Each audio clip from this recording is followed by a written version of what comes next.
Welcome back. Last time, we managed to make two friends.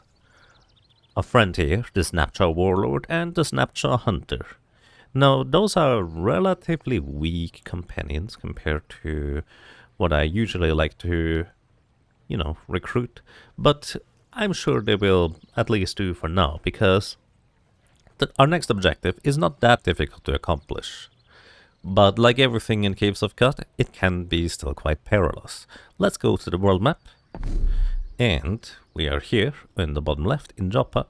And our objective is to go to these rust wells. Argive, the village tinkerer, wants 200 feet of copper wire. So let's head over to the east. 1, 2, oh, already got lost. Good old getting lost. And we regain our bearings immediately back to the overworld. And we notice some ruins. Well, sure, why not a bit of distraction? Again, these ruins can be quite lucrative one way or another. You rediscover retro version Shazor. That's a name. Alright, let's see what we might find. Oh, I forgot. For the screenshot for the thumbnail for the previous thing, I actually told my minions to stay put. So, yeah. The statue has nothing new to tell us, so let's just briefly go ahead and let the auto exploration take place, so we get some more Reshef history. Again, the Reshef is the one consistent Sultan name you will see, and finding his histories is quite worthwhile for, well, gaining experience a little bit later down the road, like literal in-game experience. It also can be quite interesting to actually follow the lore itself. I do not know if that part is automatically generated per world generation as well or not, but that's the thing. Also, you can see my character, since we learned the harvesting skill from the village leader of Joppa, is just going around and grabbing all of these vine wafers. I could have picked up that bow as well, but I just forgot. Anyways, seems like nothing in these ruins is all that worthwhile. You discover a secluded workshop. Do you want to investigate? I'm trying to go back to Joppa, but sure. We find a legendary hatter. In my previous playthrough, I found one legendary guy, and it was a gem cutter all the way in the literal northeast of the world map.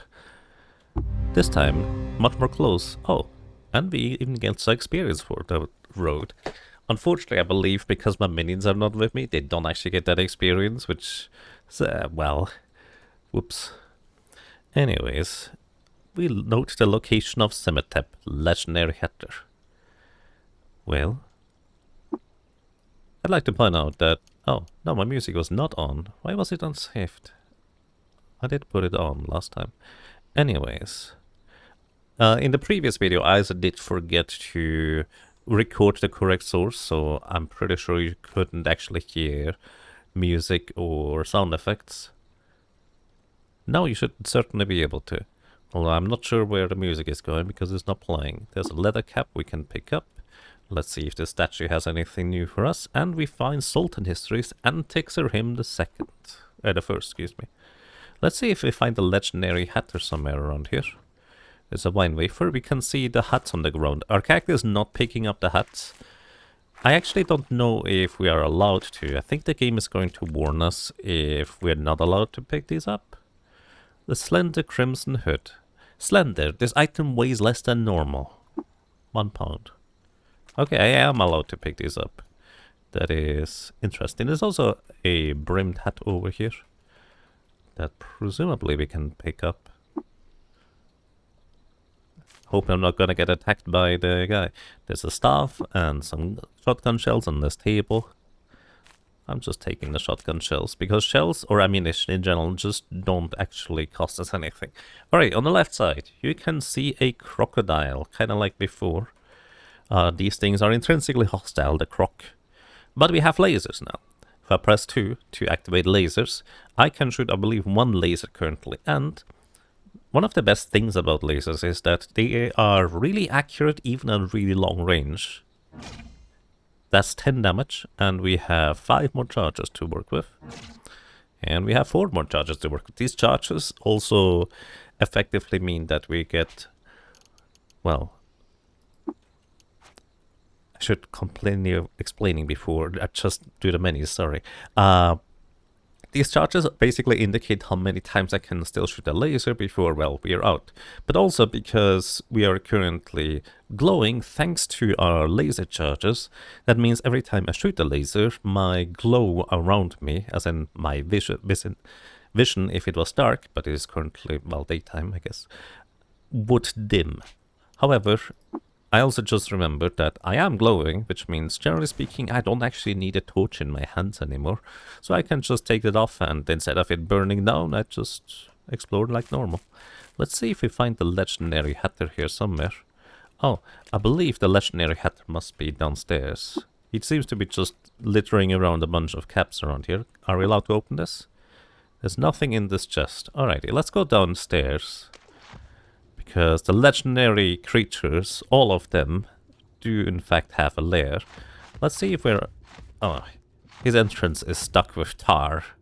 Great start. Are we allowed to open up this chest? Yes, we are. So, some metal sheets, copper nuggets, basically just a bit of money. And let's see...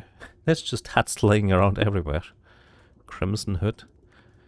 They have just one evasion rating for equipping them. I think there he is. And there's a friendly Snapjaw down here. Huh. We're not the only ones recruiting Snapjaws. Let's see. If I press the Alt button, I can see that the Snapjaw is green, which means he is friendly. He is a hired guard for that guy, so works for me. Am I allowed to open this chest? No. Well, this chest has nothing in it. Let's see if this chest has anything. Nope.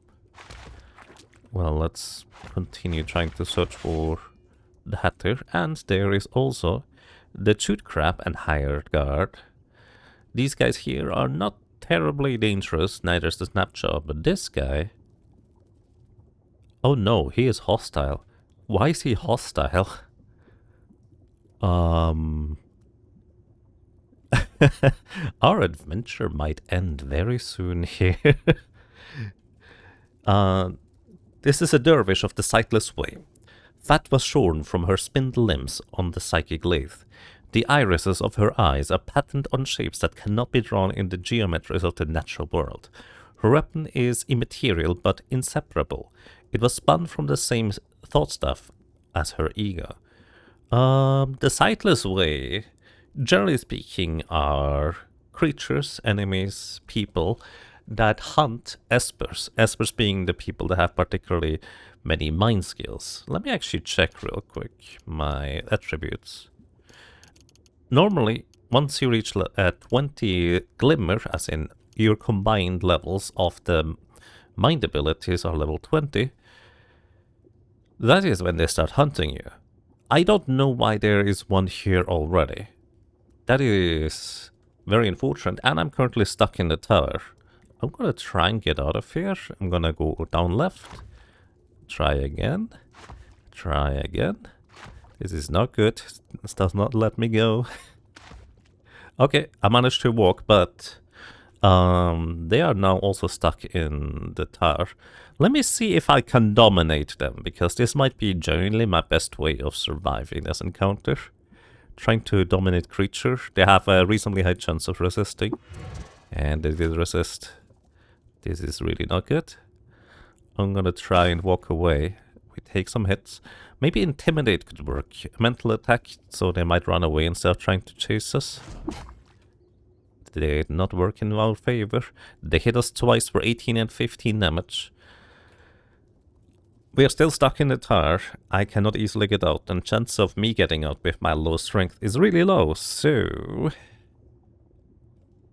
What are my options? My option, I think, is... Salve Injector heals me a little bit, but I highly doubt it's gonna heal enough. Instantly. I think my only other option is trying to beguile them, which means one of my Snapjaws is no longer going to be helpful, and the probability of succeeding here is low. If I had my Snapjaw followers with me, they would still be, well, helping, but I don't... because they usually just go after me because I'm the person exploring and they see the character first, chances are high I wouldn't not be able to survive this anyways. Anyways, let's see. Beguile creature. And we died. You're mentally obliterated by a dilute tarred dervish of the sightless way. And thus, this can happen. Well,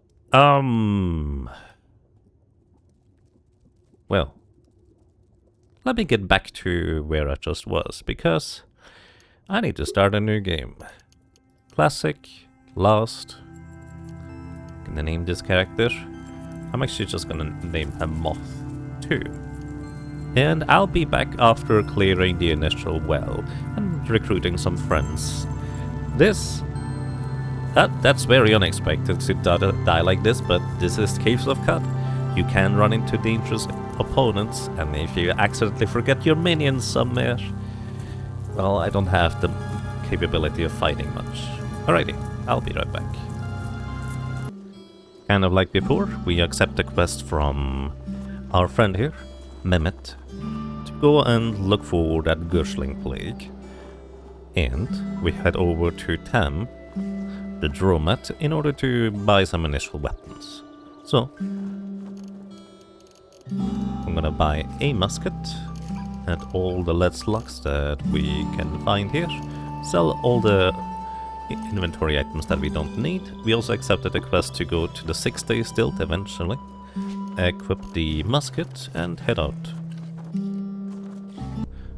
I attempt to recruit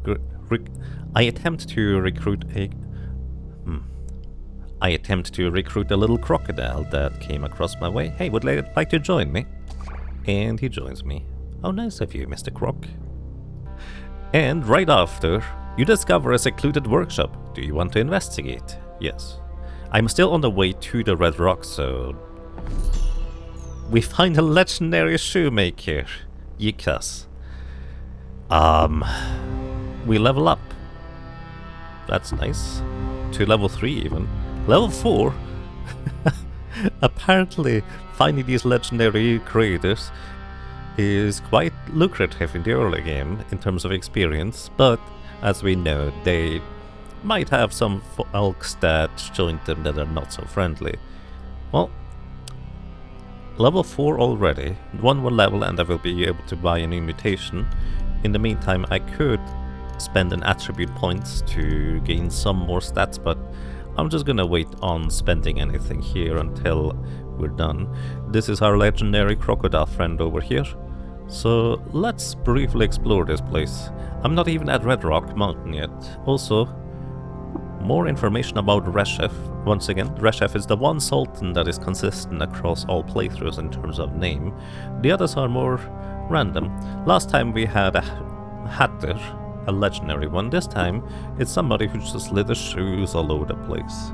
I mean, these are reasonably valuable to me currently, so I just picked them up. There's some wine wafers on the table. It's actually kind of funny to me. Oh, engraved leather moccasins. We learn about a sultan named Shurashir. Or Surashir. Gonna pick these up too.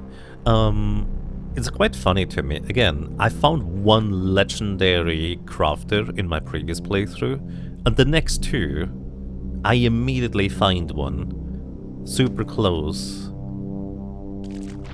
to the starting village of Joppa. It's entirely possible that in my previous playthrough there was one of these legendary crafters nearby Joppa as well, and I just never found them because it's entirely random whether you discover certain layers while crossing the various areas. So yeah, this is just a thing that can happen, I suppose. This bronze two-handed sword. Pick up some more shoes. There's nothing in that chest. Let me actually equip these shoes, because these leather boots give 1 defense, which is significantly better than what I currently have. Then we head down into the lair of the legendary shoemaker. Oh, and there is immediately a electrofuge. This is intrinsically hostile. It is one of these little spider guys that uses electricity. Electricity is an interesting kind of damaging type of attack that it almost doesn't matter how much armor you have, they can just punch straight through your defense. Let me try to beguile this little friend. And we have an electrofuge now as being our companion. How nice.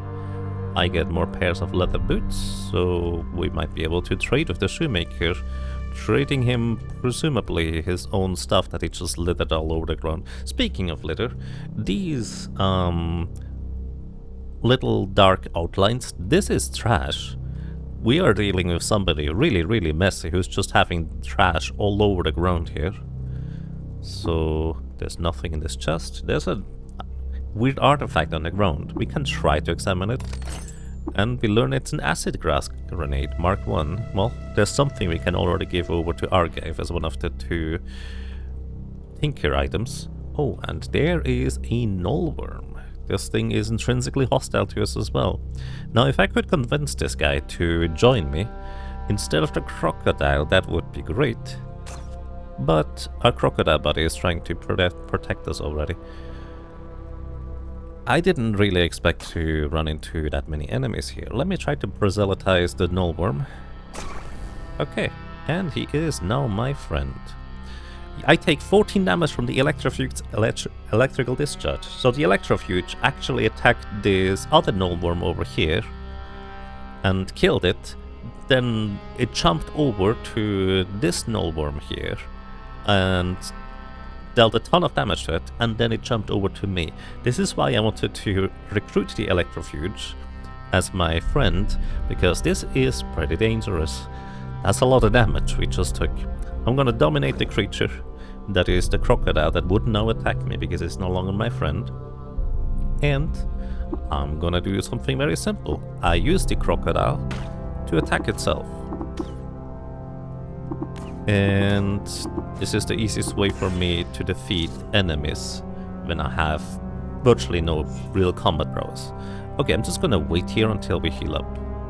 The nullworm is almost fully healed. It is green currently. It is fine, but not fully healed yet. Let's see if there's more enemies down here. Some more chests. Nothing in this one. Nothing in this one. I kind of wanted to just complete the first quest again before we go back out on an adventure with moth number 2, but well, here we are.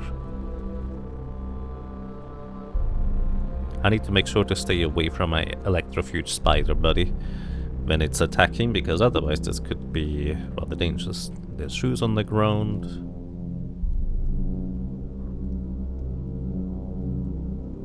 Where is that legendary shoemaker? I don't even know what legendary crafters do. Like, do they have a special inventory stock?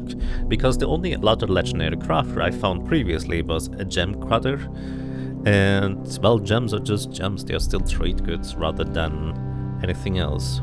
That's a very valuable chest here. Fullerite gauntlets are, well, let's put it this way. There's like material tier list, if you will. There is initially bronze, which is the weakest, or leather. And then the next tier goes up to iron, and then steel.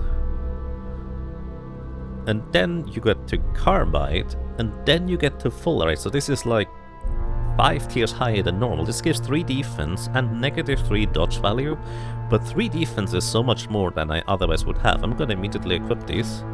And there's also a weird artifact in here, so let me try to examine it.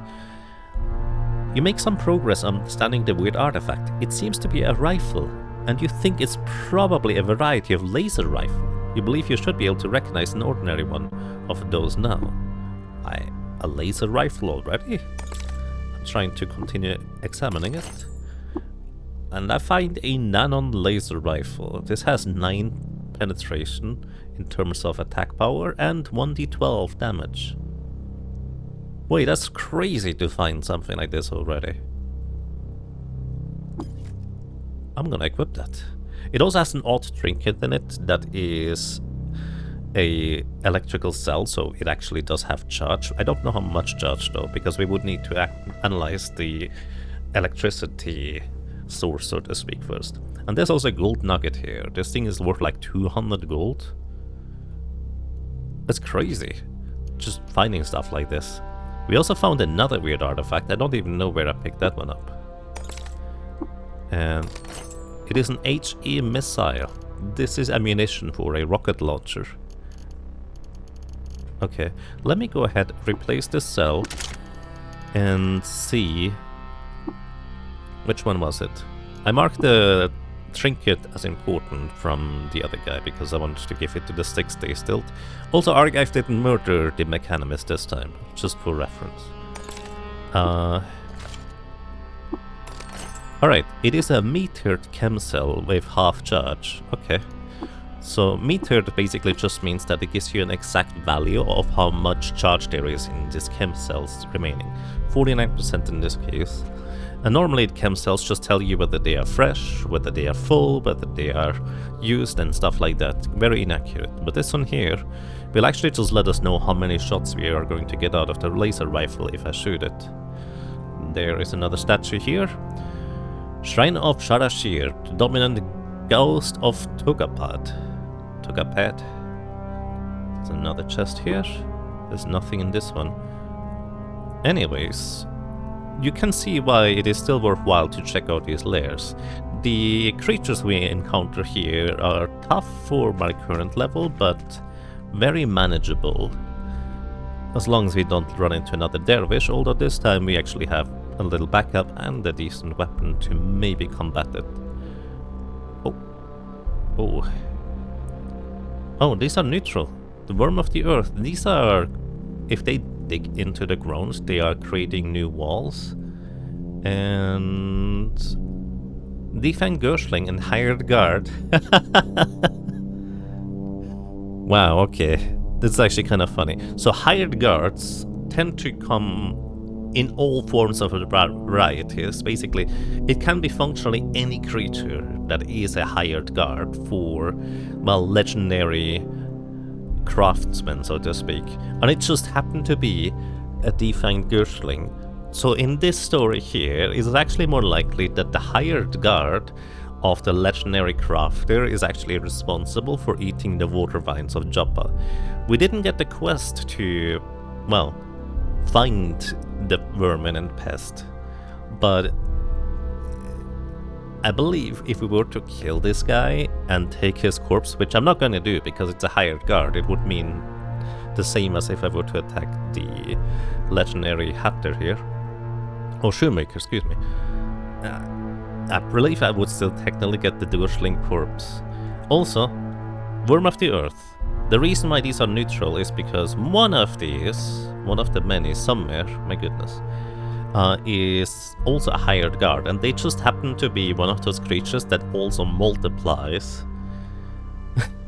And all of the multiplications are also just at the general disposition towards us that the original had. And we also have a Glowmoth and a hired guard. Funny enough, all of these creatures that are hired guards here are not particularly high level. Although I will say the Slug's note here, this is a pig,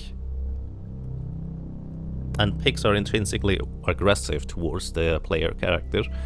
These guys, they shoot at you. They shoot basically every round, and they are really, really dangerous in the early stages of the game. However, we find the legendary craftsman over here, Yikas, legendary shoemaker, loved by the Merchants Guild, hated by the Sharashirian society for refusing to craft them artisan shoes, disliked by water barons for refusing to craft them artisan shoes, and hated by cannibals for refusing to craft them artisan shoes. Hello. Live and drink, friend. Well, let's see what he has for trade. He has painted leather boots. Once again, we can take a look at these to learn more histories. In this case, about Sultan Sharashir. He also had a statue upstairs for that, so that's interesting. Also, these shoes here currently all have the mark of the legendary shoemaker. In this case, it's an O with a little sign above it. I forget what it's called. Anyways, he also sells strange furniture. This is a plastic tree, and it counts for one of the items that we can give over to Argive, which is kind of funny to me. He also has more painted items, so this is from Reshef. We can learn more Reshef lore from this, which is really nice. Engraved leather moccasins from the Sultan Antepur. And we also learn about that he lost his prized possession, Vintrika Bird's Rent, which are items we can potentially find in various locations. We discovered the location of Mebapa on this one of those historic sites that is noted, so if we were to go and visit that place, we could recover that. There's one more painted weird artifact that we don't know what it is. All of these weird artifacts, even a gigantic weird artifact, are basically shoes. I don't know what kind of shoes they are, but they could be really valuable. And this one is also from Sharashir Sultans. Okay. I honestly don't really know what kind of shoes these could be. Like, I have a few ideas. I'm actually tempted to buy one of these just to identify it. I mean, it's also likely going to be better than what we currently have, so if we could afford that, that would be reasonably ideal. I mean, we can. We have a gold nugget that we literally just picked up in his own lair. I'm also gonna buy this strange furniture just because I will be able to turn it to Argive as one of the random knickknacks. I'm gonna buy the most expensive one and give him the gold nugget in exchange. In fact, we get so much money out of this gold nugget by itself. I'm actually questioning whether I shouldn't just buy more of these, just to identify them. This thing is also gigantic. Gigantic items are much heavier than the originals, like, I don't know, 4 or 5 times, maybe double the weight. I actually don't remember what the exact description is, but it also can only be equipped by gigantic creatures. None of my companions are currently gigantic creatures. Anyways, I'm just gonna buy 2 artifacts. I don't have that much water I can store, so if I confirm this trade here, we will get 95 additional drams of water in this trade. Let's do this. And we have 2 more of these shoes we can try to identify. Let's see what this is. Magnetized boots. They have -5 move speed, but give a +4 to saves against forced movement, knockdown, or being restrained. I don't know if the mark of the legendary shoemaker has any influence on the stats or anything. Anyways, these are also 1 defense, but they are, well, a slight penalty to movement speed. However, I already have something in mind where this could be useful, but that's not until a bit later. And this other set of shoes. Nulling Sandals of the River Wives, with a chem cell in them. Nulling, when powered, this armor astrally burdens its wearer. Compute on the local lattice increases the effectiveness of this effect. Oh boy, this is not something we need anytime soon. Nulling is... well, it is actually quite interesting, honestly. To be astrally tethered means that you cannot be phase shifted, I believe, and forced teleports also have a chance of straight up not working against you, stuff like that. Phase shifted kind of, well, we're not gonna encounter this for a long time unless we get a random mutation to phase shift ourselves. The short version is, we will encounter creatures that are phase shifted, which means we cannot attack them with physical weapons unless we are also phase shifted. Just kind of imagine being slightly offset from reality, where you can only interact with other things that are slightly offset from reality, aka phase shifted. I'm not doing a good job explaining this. Anyways, I'm actually gonna take the energy cell out because we're gonna use that potentially in our razor rifle later, and I actually don't really want any of these shoes, to be honest, because these give me a slight penalty to movement speed. Although it would be nice to have these later. And oh, apparently these other painted boots are also magnetized. So everything is now identified, which I think is quite interesting. We could buy chain boots instead, or even woolly leather boots. Woolly leather boots give us extra heat and cold resistance.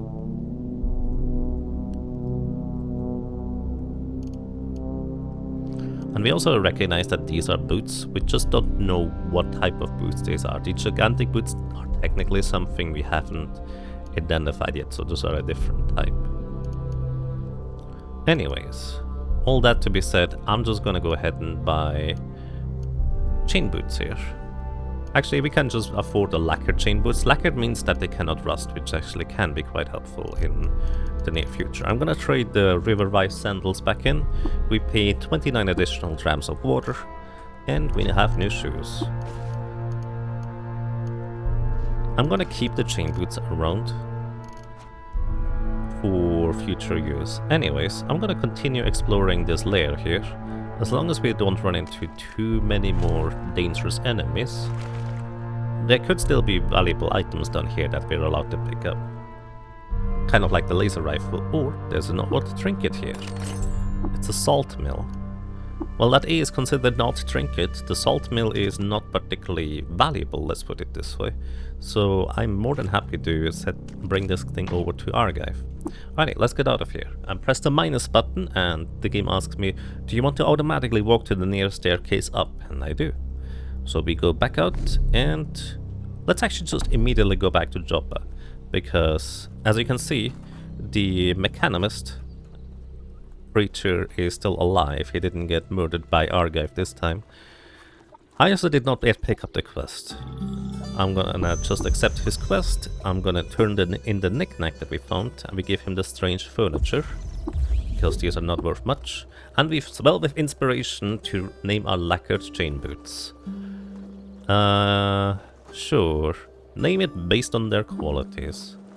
Weird gang. I'm gonna make them grey because these are chain boots. Seems kind of appropriate. And we fetch another knick-knack for Archive, and we give him this time the salt mill. With salt inside, so he can actually even use it to salt his food. And we still get the quest to go ahead and, well, go into the rust wells. But before that, I need to complete this little quest here. There's no baboons around here this time, which is nice. Anyways, I'm just gonna go ahead and do this quest real quick. Be right back. Oh, also, there is a cave spider down here. So let's test our new laser rifle real quick. It has 49% charge. I shoot it. I reach level 5. And yes, I would like to rapidly mute or get a new mutation before you rapidly evolve. And our choices are Cryokinesis, Space-Time Vortex, and Adrenal Control. Cryokinesis is basically you cool down an area and potentially freeze opponents and enemies in it over the course of 3 rounds. It can be quite potent as a method of crowd control. So it's a fair choice. Space-Time Vortex, we literally make a portal to a random place.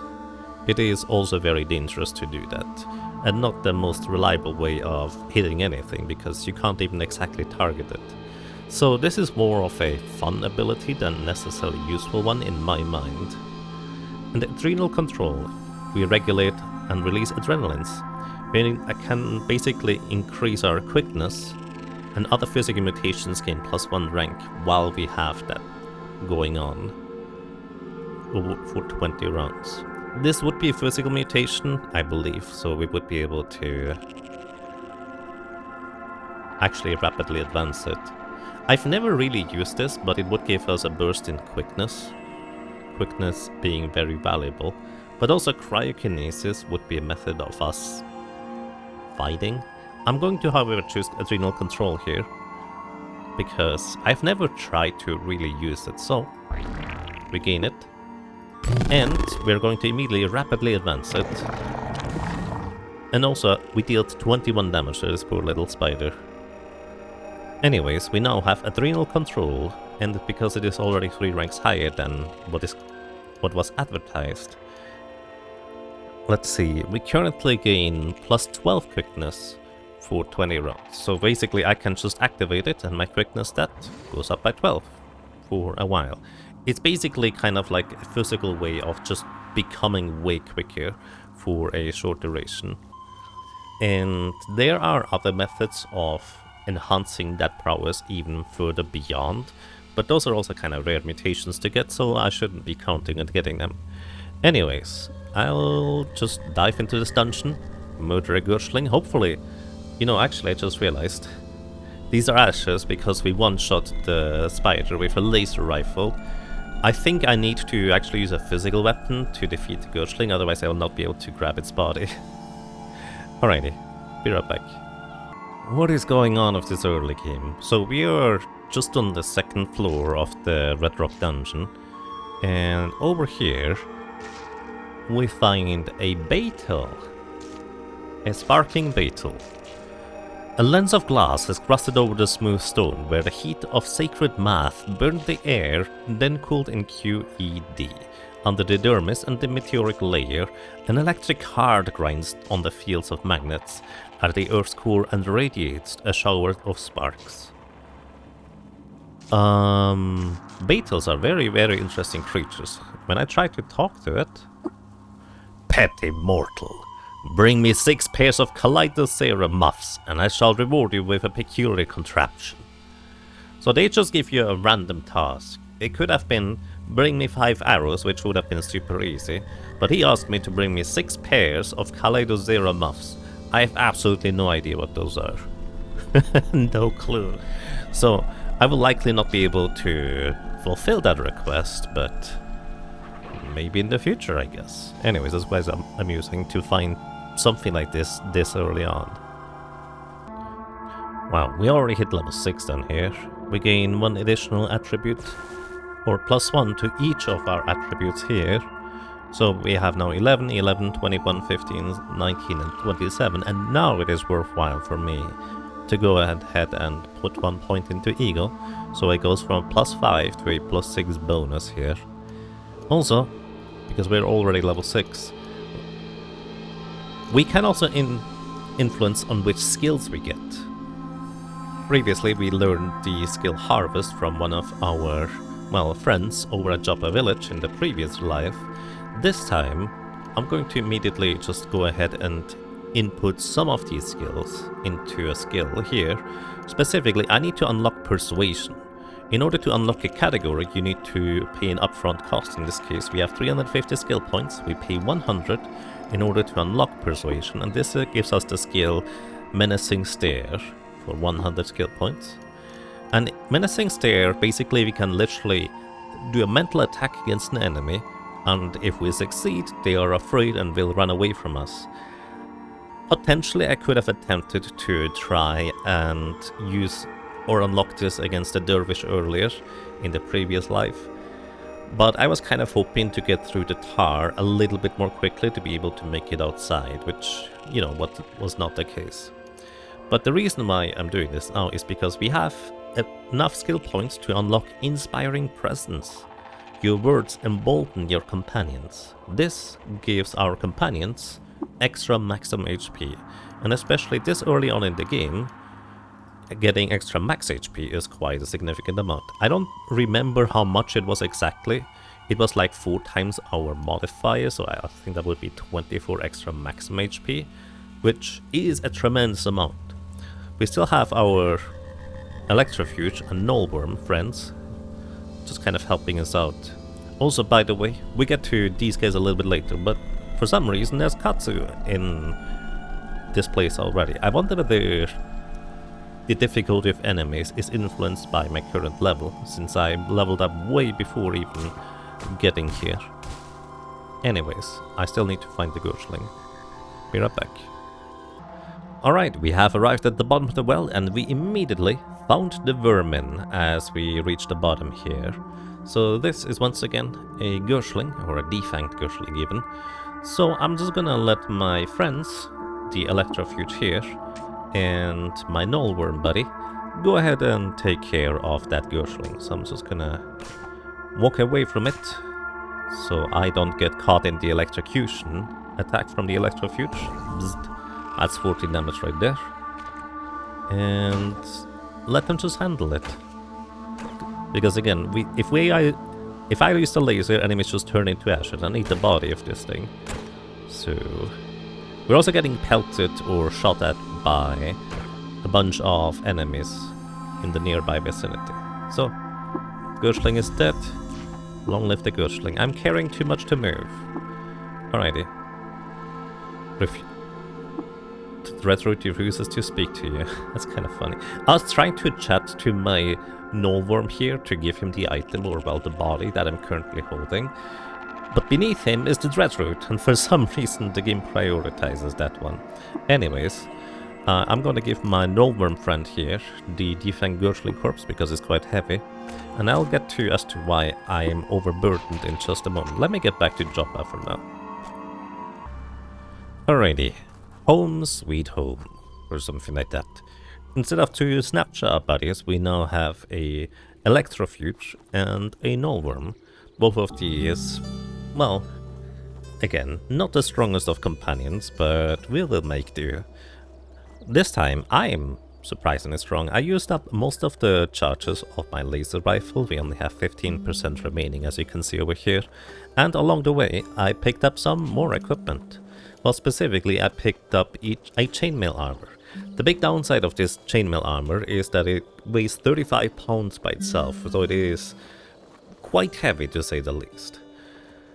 However, thanks to having the chainmail, the gloves that we found in that chest, which is super early, and the boots we bought from the legendary shoemaker, we actually currently have a grand total of 8 armor value. 8 armor value is actually quite a lot for this point in the game. Like, that's a tremendous amount, genuinely. But besides that equipment stuff, I actually haven't gotten another weapon aside from the laser rifle, so let us briefly look at the throw mat here, see whether we can maybe upgrade our equipment at least a little bit. And we do find a carbide battle axe. Carbide is effectively... So there's bronze, iron, steel, and then there's carbide. So it's basically like a fair bit better than what we currently have with our weapon. We don't have much in the way of strength bonus at all, actually. Well, we just have negative strength, really. But we should still be able to pick up the axe in order to, well,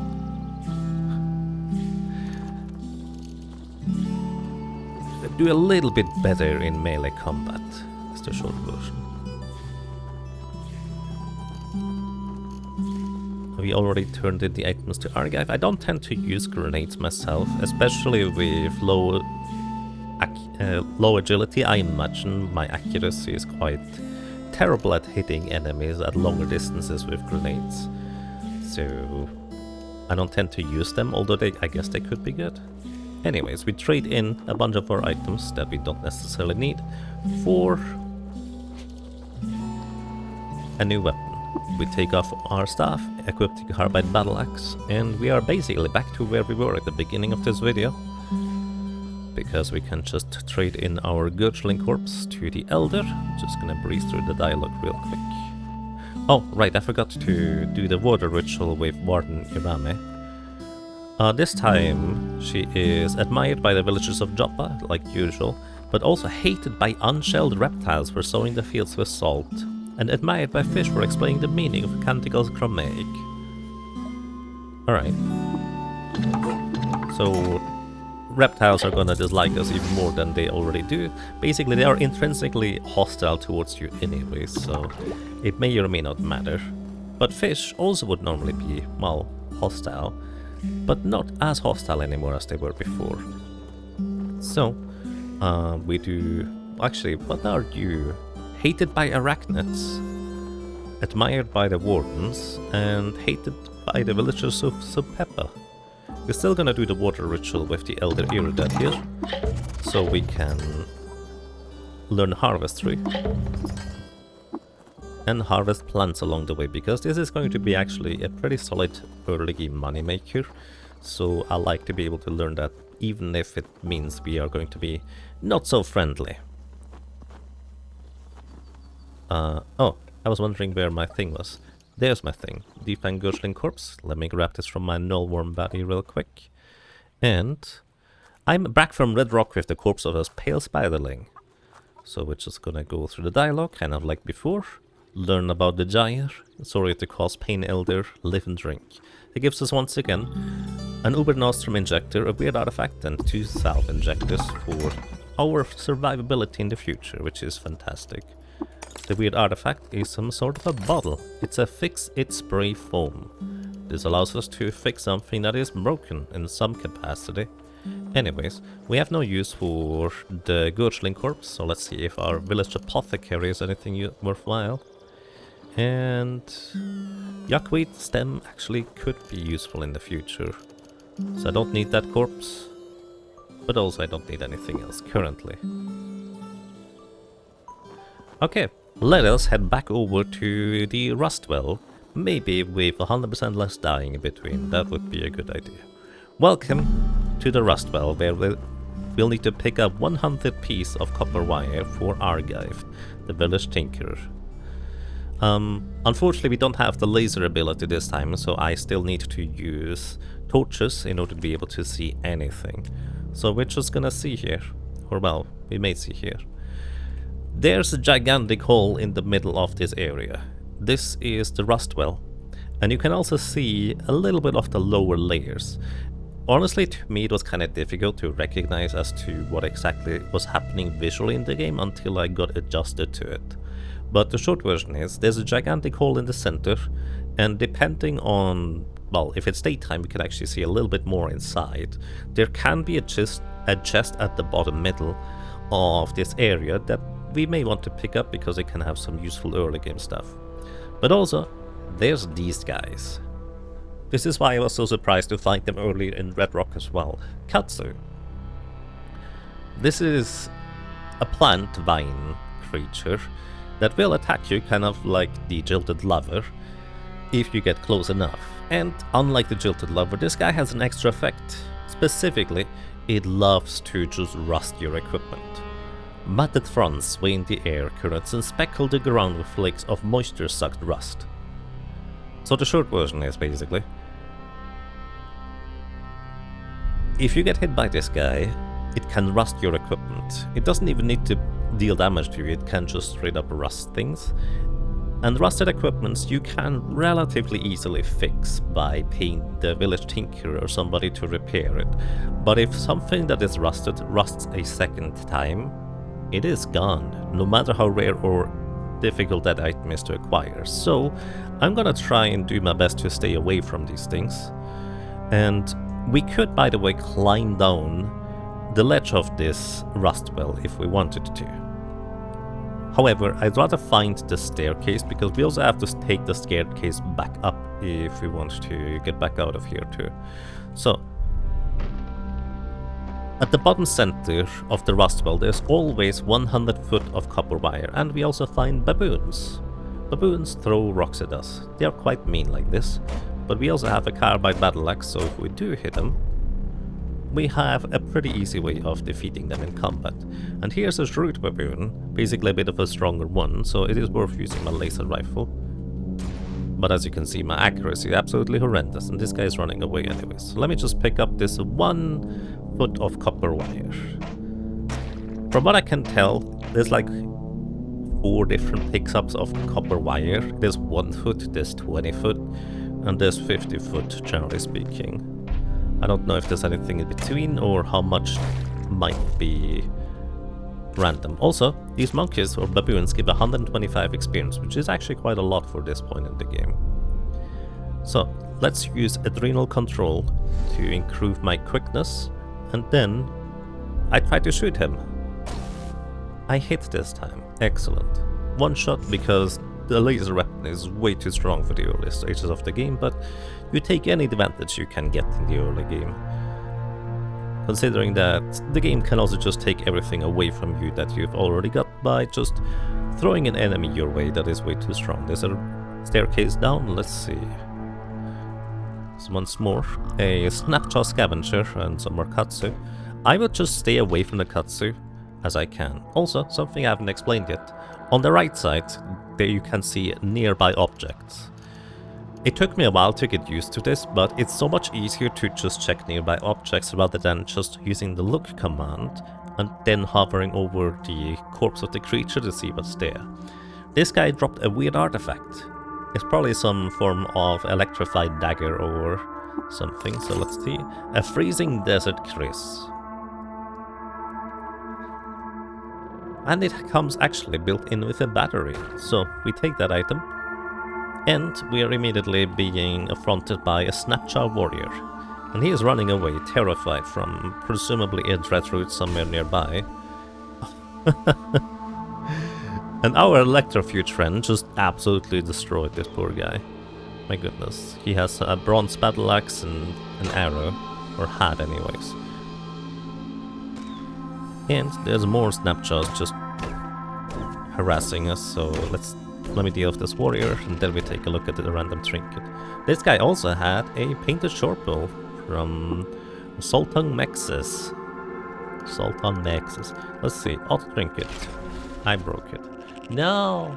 This was a battery of sorts.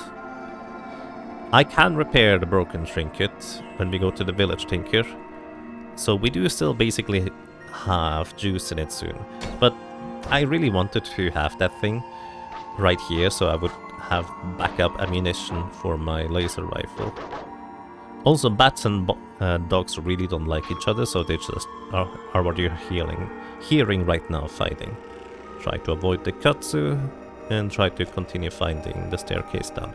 I'm gonna go ahead and do a bit of auto-exploring. Let me shoot this thing. And auto-exploration just immediately goes around corners as tightly as it can. So sometimes I will run into enemies that are going to harass me. Also, I just noticed we are hungry. So what I should do is I should just make a brief campfire and just whip up a random meal. You gather whatever you can find for your meal. Some slug spit, a smidgen of once congealed rubber gum injector, and some blasted cumin and some beetled chitin. Toss them in the pot and stir. Yeah, that's more the random stuff that I expect. Last time we got pretty normal things, this time maybe not so much. The auto exploration will also stop and basically notify you, hey, there's this enemy. This is why auto exploration stopped. But if I don't have to use ammunition to deal with the katsu, I'd rather just, well, avoid it. Anyways, this guy dropped another auto trinket. Ooh, and this is a compass bracelet. A glass lens encages a magnetized needle and sits inside a leather wristband. Chance of becoming lost reduced by 10%. Considering how much we get lost currently, I'm absolutely gonna equip this right away. And there's also a leather whip here. Leather whips are actually a pretty solid weapon early game, because they have, well, a 1d4 damage roll, which is okay for this stage of the game, and they only weigh 2 pounds. For how relatively valuable they are, they're actually quite nice as like a trade good as well. Alrighty, well, oh, I accidentally clicked the button, and I think I started auto-exploring again. Anyways, I'm gonna shoot the katsu over here, and then try to find the stairs still. The snapshot didn't have anything, and nothing over here. Continue exploring, and we're being shot by this thing. So it is actually going to mostly miss us because we have such a ridiculously high armor value for this point in the game. So that's a thing. Continue ignoring this guy, and there's a woven tunic. Somebody may or may not have died here, and there's immediately Katsu attacking us. Now, this Katsu here is actually in a really awkward position because it is kind of around the corner, and if I were to try and shoot it, I have a very, very high probability of not being able to hit. Thankfully, this dragonfly is coming to our rescue. These giant dragonflies do not like Katsu, so they are just attacking it as well, which is very convenient for me. Although, these guys are just walking by the Katsu there. I'm not sure what's up with that. Oh. I don't know why the bat is not attacking the Katsu back, but let me try to help you. Katsu, generally speaking, does not really deal any damage, so even the weakest of creatures can generally take, well, defeat it. But the spider here will attack me if I get close enough, so I'm gonna take control of the spider. I'm just gonna use the spider to knock out the Katsu without risking anything of my... or any of my items being rusted and destroyed. And sometimes you get through these entire tunnels of Katsu and it's just quite a mess to try and get through here, because considering how often you're gonna get hit by them just exploring these tunnels, it is very likely that at some point you're gonna get, well, hit. Also, there's a small platinum tube. I'm just gonna grab this, and also some Katsu stem. Katsu stem, I don't actually know what they are used for, but they are reasonably okay as items to trade for. I'm gonna drop these items right next to my character, and we're gonna continue exploring. The odd exploration decides that we go to the right now, so I guess we go to the right. Still looking for those staircase down, and also in the middle, you can actually see there's a chest over here in the center of the area now. Previously it was too dark to be able to see, but now we see there's a chest down there. It says open air because if we were to step over there we would fall down. Also, in case you were wondering, even though the dogs I think would be normally hostile to... also... no, never mind. The staircase is right here. I missed this when we initially entered. Whoops. And the next staircase is immediately here. I'm just gonna go down. Anyways, even though I believe certain creatures are intrinsically hostile to the creature I'm controlling, I think often they just take over the reputation that I have as the one that is controlling the creature.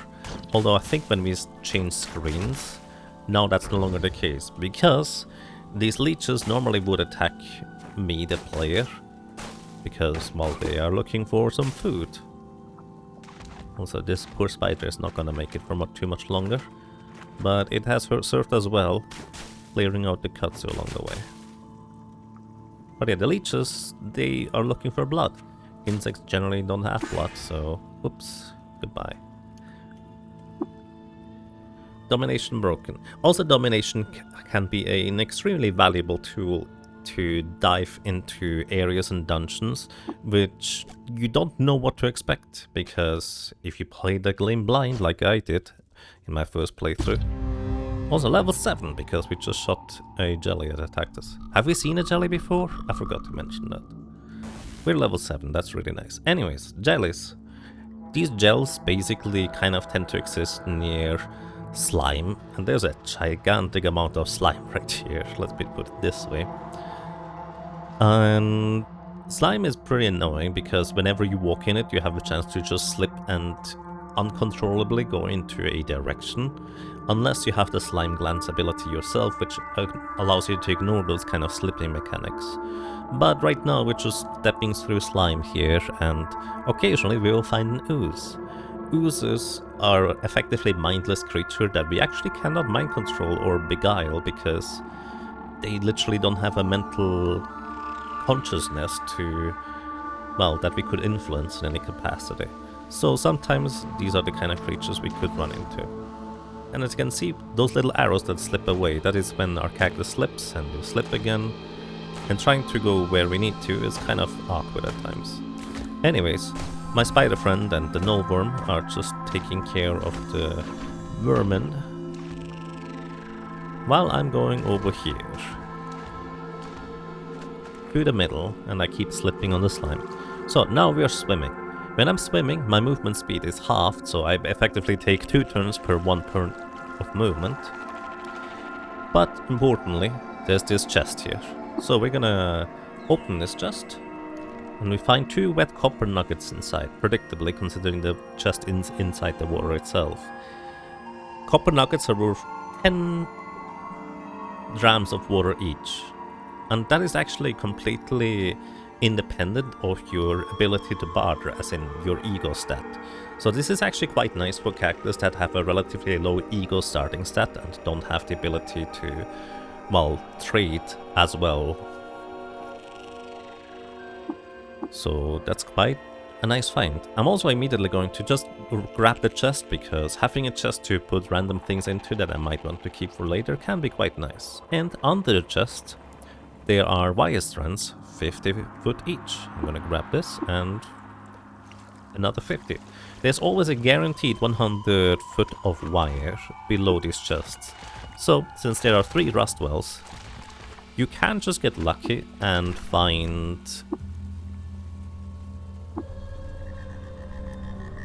enough wire just exploring the surrounding areas. But I tend to prefer to just try and dive all the way down, see if we can get anything useful from the chest, and also just grabbing the items from down there. But it also can mean that it might take quite a while until we manage to find our way down into the well. Sometimes there's not even a path into the middle of the well, so if you were to descend the edges of the wells, just kind of go down straight, or just jump down for that matter, you might actually not find a way out at all. Anyways, we are currently over here, all the way in the southwest, on one of the rust wells. We're gonna go over here to this next rust well and get the remaining wire.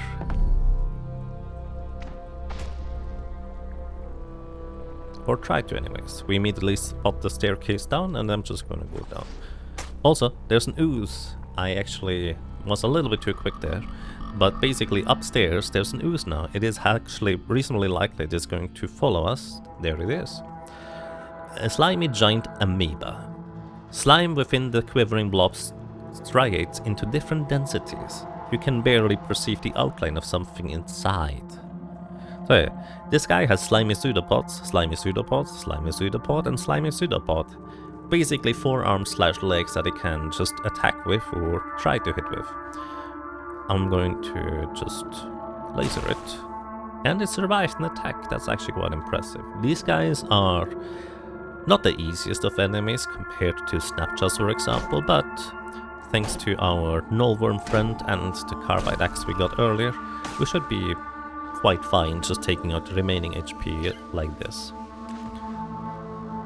Alrighty, now we try to find the staircase down, so let me explore a little. Oh, and we find some random wire. This is actually 50 foot of wire right away, which is very nice. There is a potential that we don't even need to worry about going down. Also, my electrofuge just obliterated the random dog that happened to walk in too close. Poor doggy. Also, danger. There's slime here, and if I try to step on it, I could slip and fall down. Which in this case is probably just down to the lower layer, but... there's more slime there. I could have slipped there too. Oh, your companion, the salty slimy nullworm, has fallen down. Kinda like this. And he fell down 1 layer. You know what, I'm just gonna press the plus button here, which means my cactus is trying to descend to the lower level instead of falling or jumping. And this worked without any hassle. Now, there is a real chance that there is no way out of here.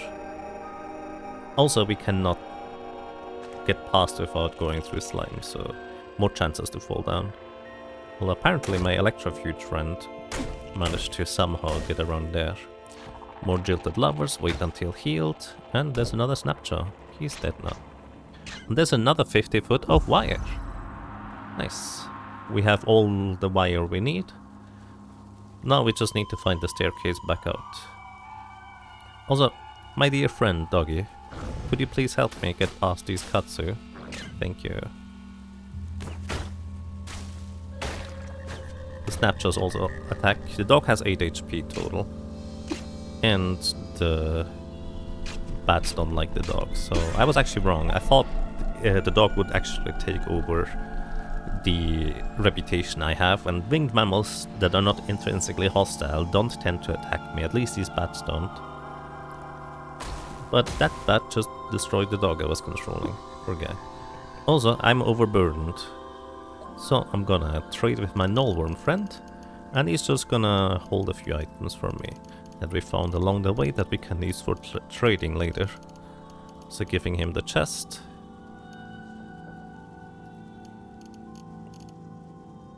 And also, you know what, all of the trade goods. Bronze ingots is effectively 10 copper nuggets at the same time. It is the same weight as 10 copper nuggets.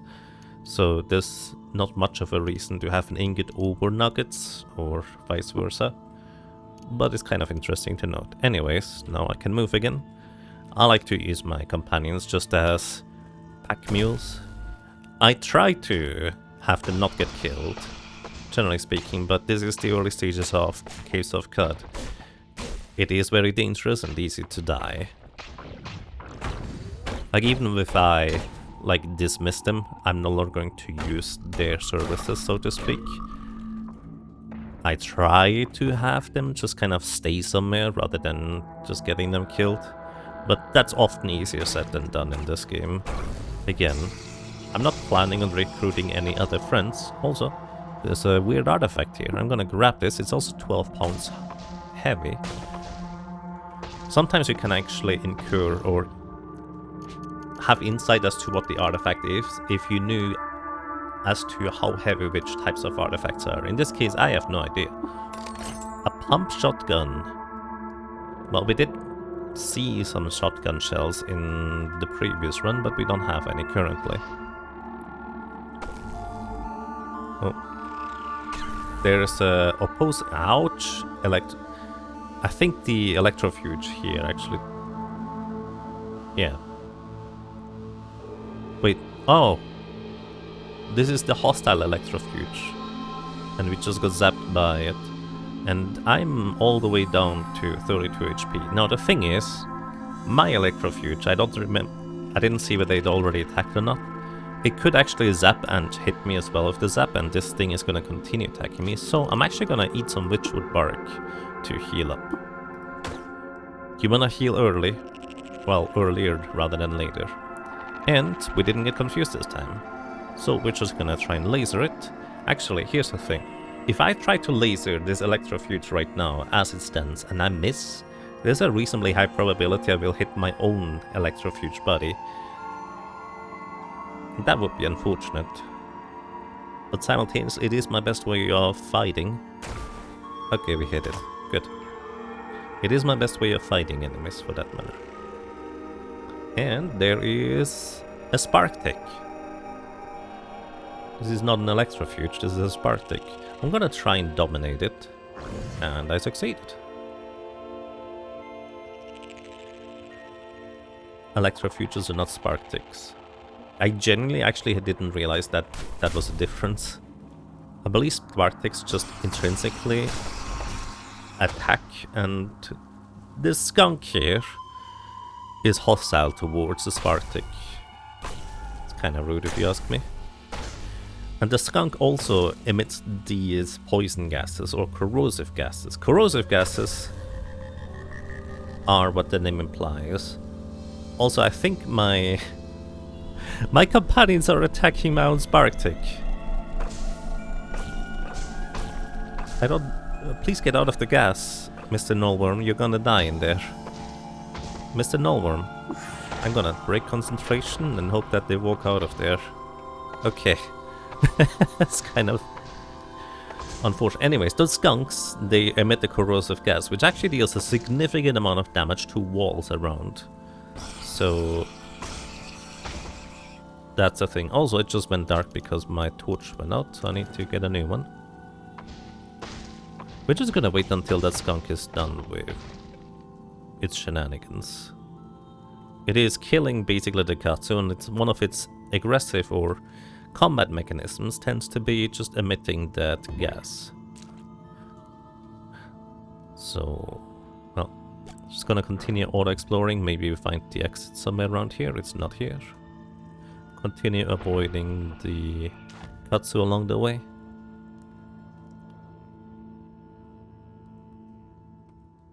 There's more Katsu along the way. Continue exploring over here, and there's a spark tick. Oh, and I'm gonna dominate this creature here.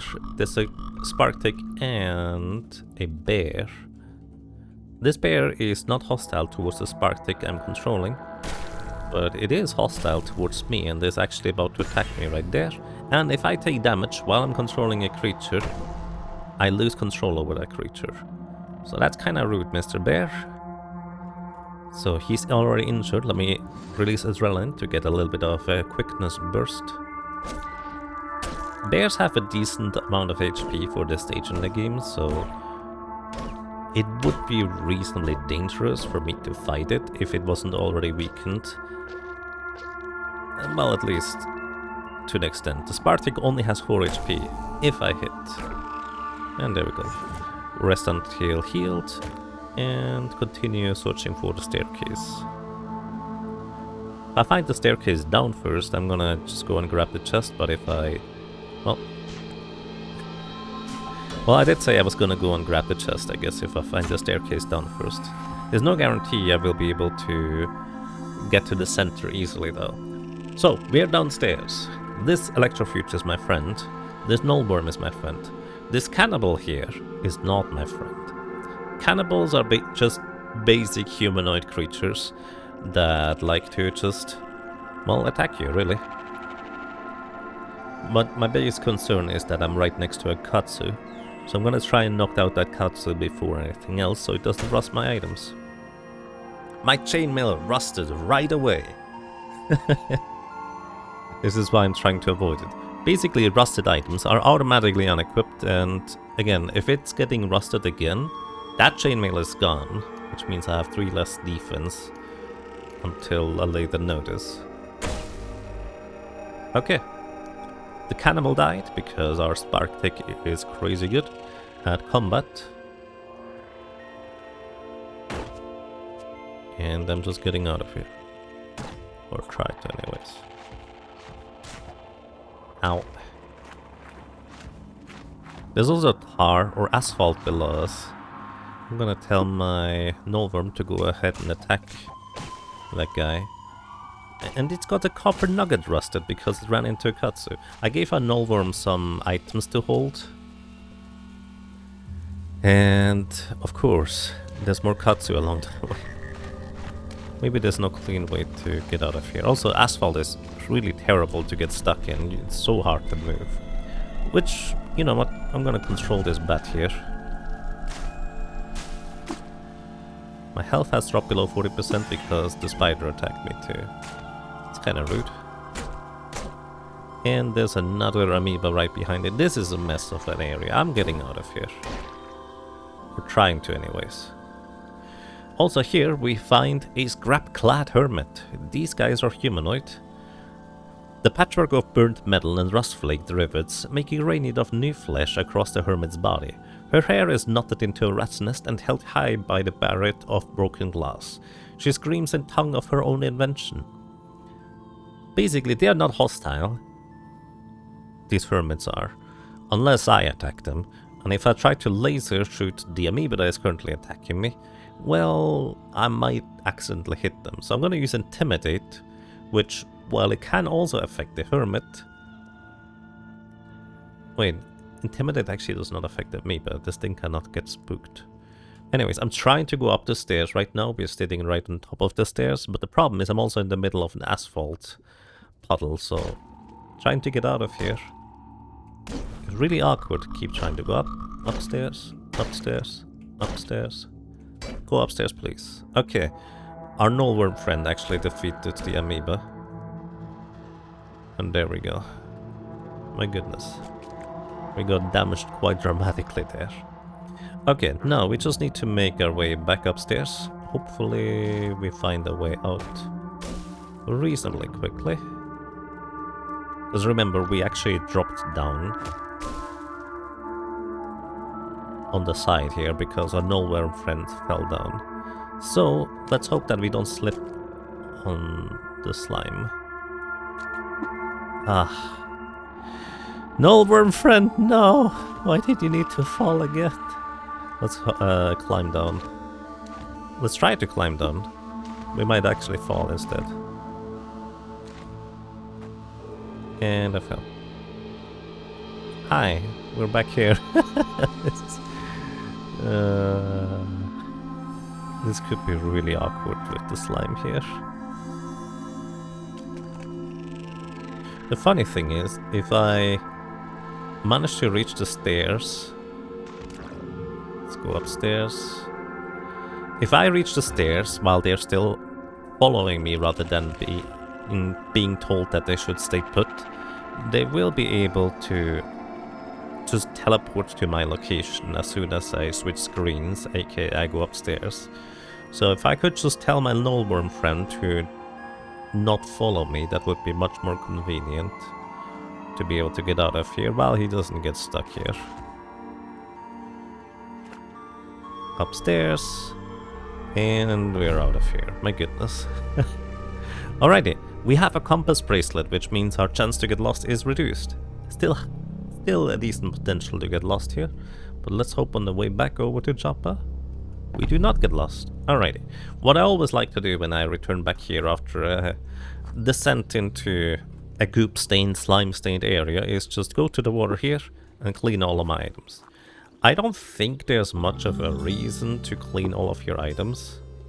Also, I can clean the items of my companions as well.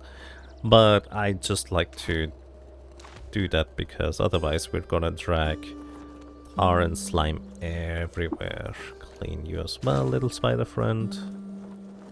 And in case you're curious, that tar and slime, unless I clean it up, it's gonna stay there more or less forever. I believe it can evaporate theoretically, but if that happens, it's so slow that I usually don't even notice.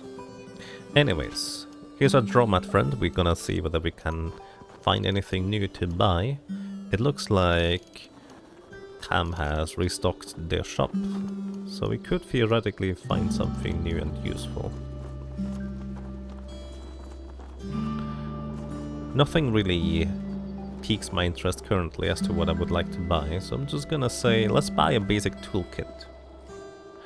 An array of tinkering utensils, clang against tin, tweezers, a tiny hammer, pliers, inverted pliers, glass marbles and 3 wrenches. This item increases the chance of recovering additional bits when you disassemble an artifact. I thought it also increased the chance of me appraising items, but apparently it doesn't, so I actually don't currently care about the tinkering part, so I'm not gonna buy it. See, there's so many things I don't know about the game, and also a bunch of things I just think I know and I'm clearly wrong about. Anyways, here's Argive. The wire! Give it to me. Take the wire. Argive hoots. Yes, yes! Hoo-hoo! Beautiful wire. Oh, before I forget, I repaired an old recoil for you. Use it whenever you wish to hop back to Joppa quickly. Now give me a few moments to attach the wire. I will return. Argive takes 200 foot of wire, and we have gained the activated ability recoil and the lacquered Joppa recoiler. Eureka. We have completed the Weird Wire Conduit quest. Didn't get enough experience to level up, but that's okay. So what's a recoiler?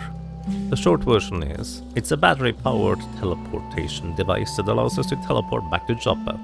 Would have been fantastic and useful before we went into the Weird Wire Conduit, but, well, you get it as a reward for completing it, so there's that. Anyways, we're gonna wait for a few rounds here. Whenever I press the wait for rounds button, I'm waiting 20 turns. I press that twice and he should be done with his current endeavors. It's working! Genius, genius! Noise in the static. I hear it. I hear... What's this? What is that? Wait. It's repeating itself.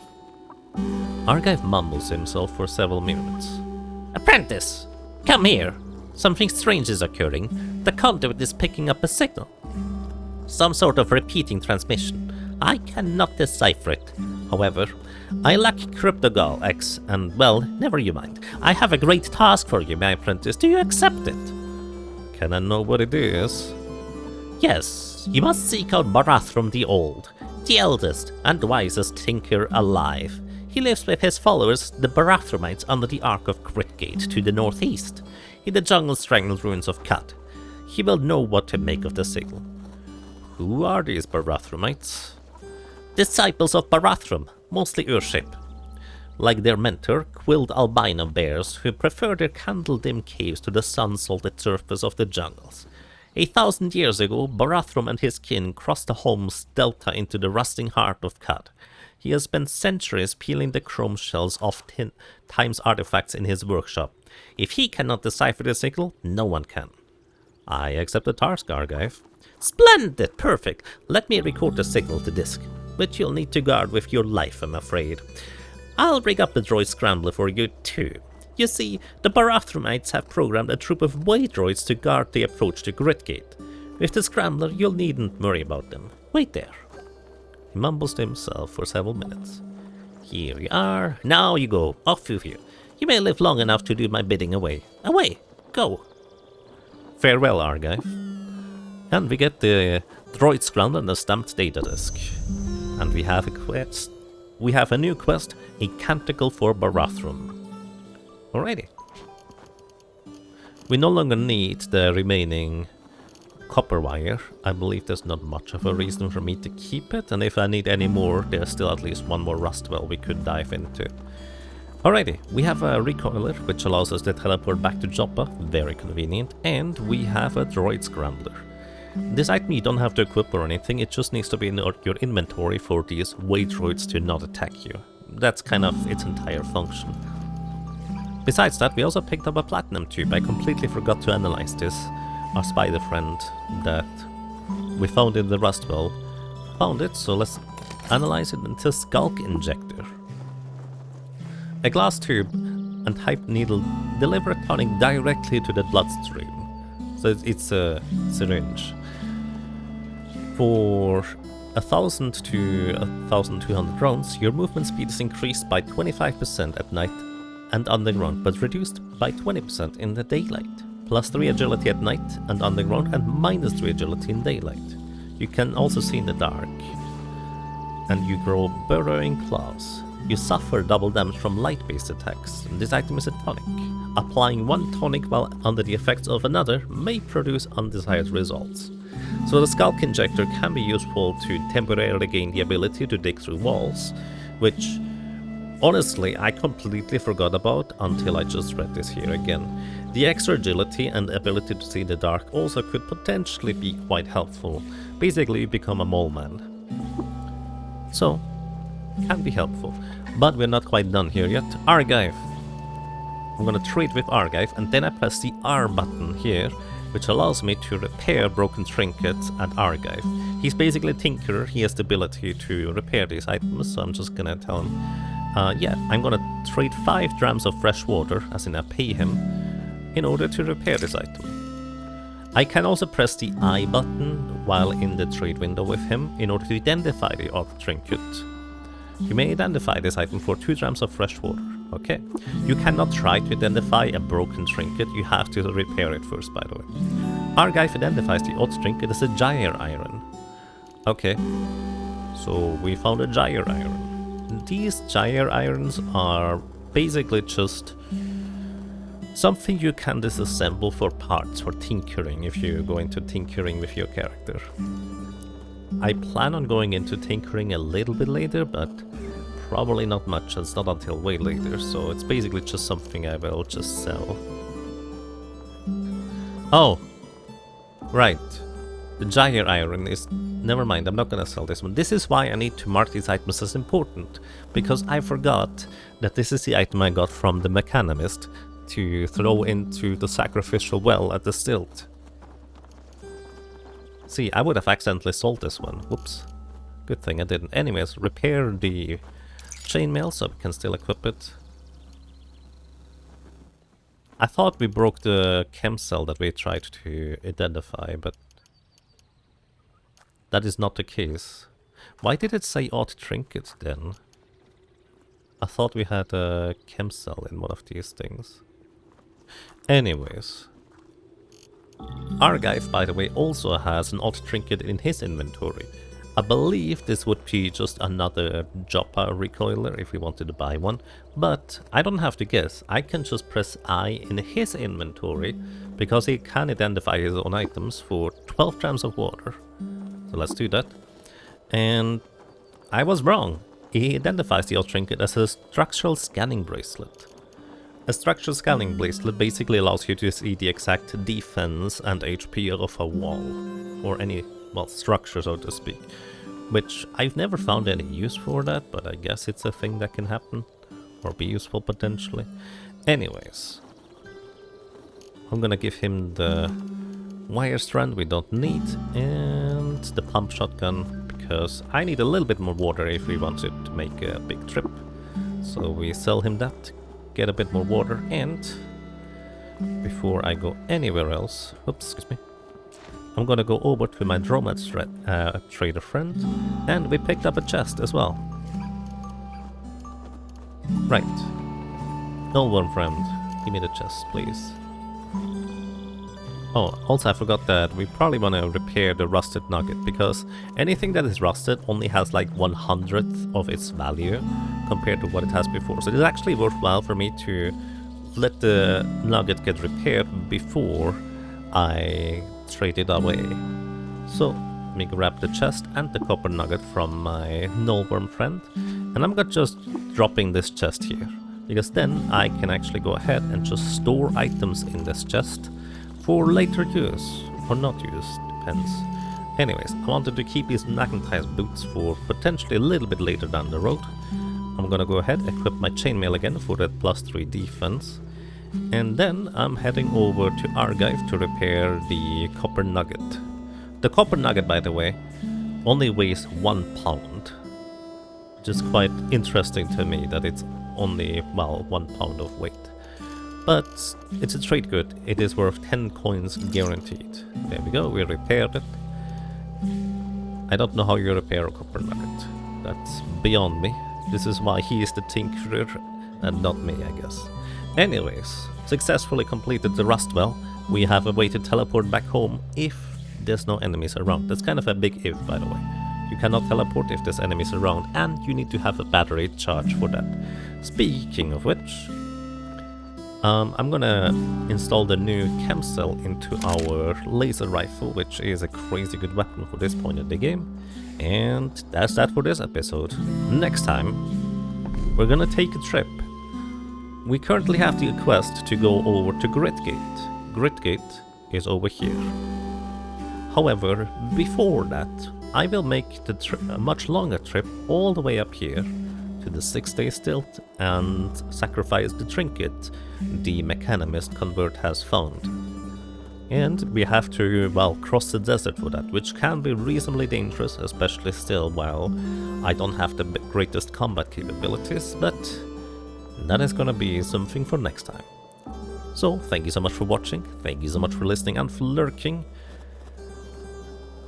Let's see whether the moth number 2 is going to fare better than number 1. Bye bye.